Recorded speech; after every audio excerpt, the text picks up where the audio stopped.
Alright, so just making a video comparing some pry bars. Nothing too scientific here, just comparing some popular brands that I personally own. But what I have here is some 36-inch pry bars, and then I've got a Matco 31-inch for comparison purposes. All these are made in USA with the exception of the Gearwrench, which is made in China. The Matco and the Mac are both made by Mayhew. So if you happen to have a Mayhew Dominator, it'll compare virtually identical to these two brands with the exception of the grips. And then I've got a Tekton, which is made by Wild. And then lastly, a Cornwell, which is made in-house by Cornwell. But first thing I noticed was this Gearwrench. It's more comparable to a 31-inch bar. They both have a 1/2-inch bar stock.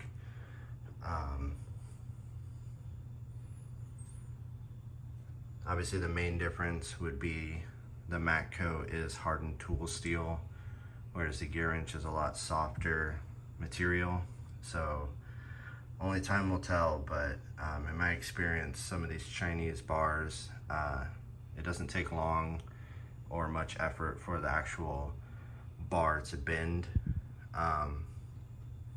Then when you step up to a 36-inch bar from the other three brands, the bar stock steps up to a 5/8 bar.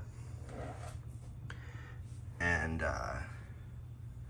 terms of the prying end, whether you get the Tekton or the Mayhew made bars, they share pretty much the same design. And then the Gearwrench as well has a similar design.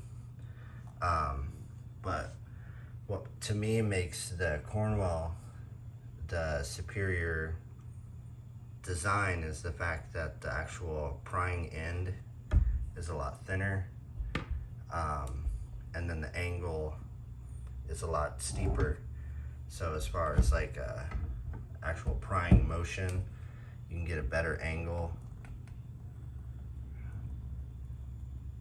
As you can see there.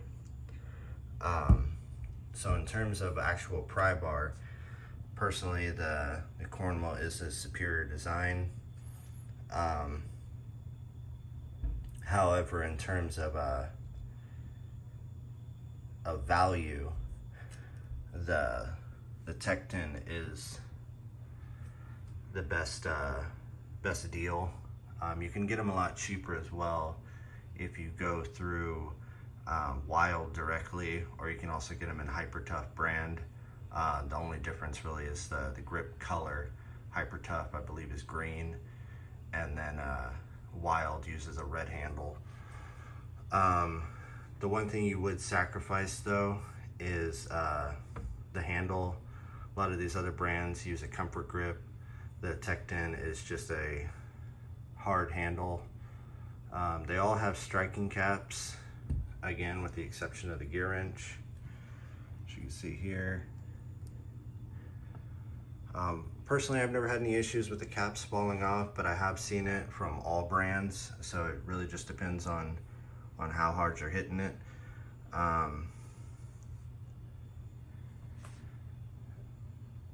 And then lastly, the Gearwrench doesn't have a striking cap, and then it just has this real cheap hard plastic handle, whereas the Tekton is a glass fiber reinforced. Then it's also got a little texture for a better grip, whereas the Gearwrench is just real slick. So again, best value would be the Tekton, but you would be sacrificing comfort, in which case I would definitely say step up to the Mayhew Dominator, which is the next best deal. And again, it's still made in USA. And then obviously, if you step up to a tool truck brand, prices vary, what's on sale, etc. Personally, the next best handle as far as like tool truck brands is the Mac.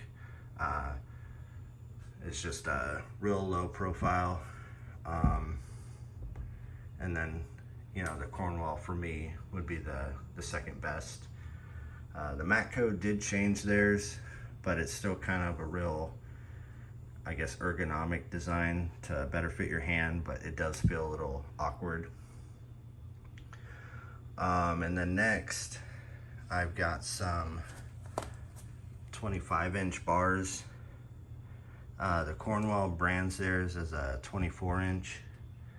However, the actual prying portion, if you line up the handles, the Cornwell is actually the longest, with the Mac being second. And then again here, you can see the low profile design that I prefer on the Cornwell prying end. Just how slim it is, and then it's a slightly sharper angle. The Mac definitely has the longest handle, so once again, it's up to personal preference. Maybe some people want to get two hands on the bar, which you can with the Mac, whereas the other brands, it's one-handed. And then lastly, which I'd say that is the most aggravating, is I have some 8-inch bars. I can't speak on the actual Dominator brand, but in terms of the Mac and the Matco, they both have these real clumsy handles that are actually longer than the actual prying end, whereas the Cornwell has a much smaller handle where the actual prying portion is longer than the actual grip. And again, you can see the real slim design, whereas the Mayhew made pry bars are a lot thicker, almost more like a pocket screwdriver. But yeah, I'd say like that's the biggest flaw with these smaller 8-inch bars, is just the gigantic unnecessary handle. But once again, nothing scientific here, just comparing. I wish I had some snap-on, but unfortunately I don't. But in terms of the design, it's real similar to the Tekton and Wild, or excuse me, the Wild and Mayhew branded pry bars. But as always, thanks for watching.